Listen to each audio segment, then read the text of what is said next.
એવી અનેક સરકારી શાળાઓ છે કે જ્યાં સરકારી શાળામાં ભણાવતા શિક્ષકો જેમનો પોતાનો પગાર 70 થી 80,000 હોય, પણ એમના બાળકો પ્રાઇવેટ સ્કૂલમાં ભણે છે. એવી પ્રાઇવેટ સ્કૂલમાં કે જ્યાં શિક્ષકનો પગાર કાં તો 15-16,000 માંડ હોય છે. શું કામ? તમે જે પોતે ભણાવો છો અથવા જે વાતાવરણ છે એના પર તમને કેમ ભરોસો નથી? નમસ્કાર મિત્રો, જમાવટ ન્યૂઝ પ્લેટફોર્મ જેવું ન્યૂઝ પ્લેટફોર્મ એવો સવાલ પૂછે છે કે જે બિલકુલ વાહિયાત, તર્કહીન, બુદ્ધિહીન અને ગુજરાત રાજ્યની જાહેર જનતાને ગેરમાર્ગે દોરવણી કરે એવો છે.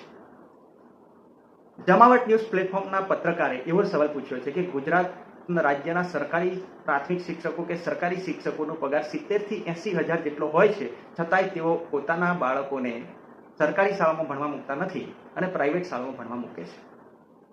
આ જે સવાલ છે એનો આજે હું જવાબ આપવા માંગુ છું. એમણે સવાલ પૂછ્યો છે એટલે જવાબ આપી રહ્યો છું.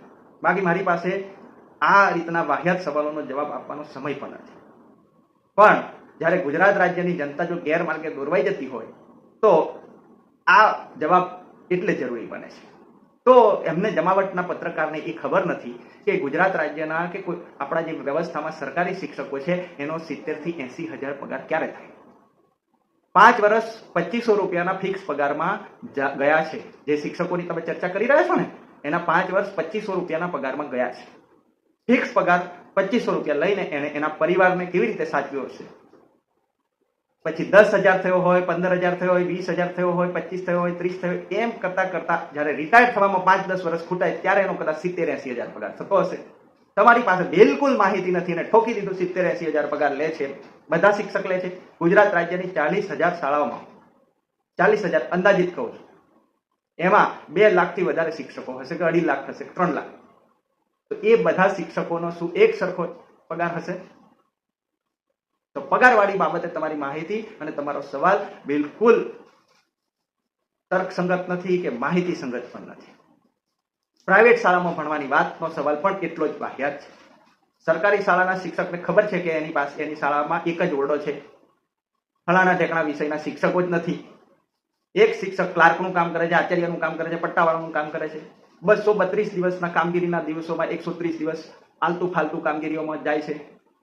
એ સમય ફાળવી શકતો નથી વર્ગખંડમાં જઈને.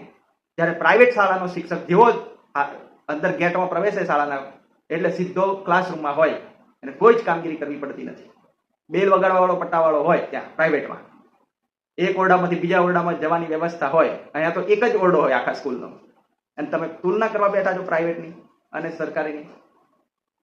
એટલે આવા જ્યારે સવાલો જમાવટ જેવા પ્લેટફોર્મ પરથી પૂછવામાં આવે ત્યારે ઘણા બધા ઘેલા લોકો ઉછળીને પાછા સામે સવાલ કરતા હોય છે. કોમેન્ટ્સ વાંચી, નેતાના બાળકો ક્યાં ભણે છે, મોટા ઉદ્યોગપતિઓના બાળકો વિદેશ ભણે છે, નેતાના બાળકો વિદેશ ભણે, એમને કેમ નથી કહેતા? અરે ભાઈ, એમને શું કરવા કેવું છે?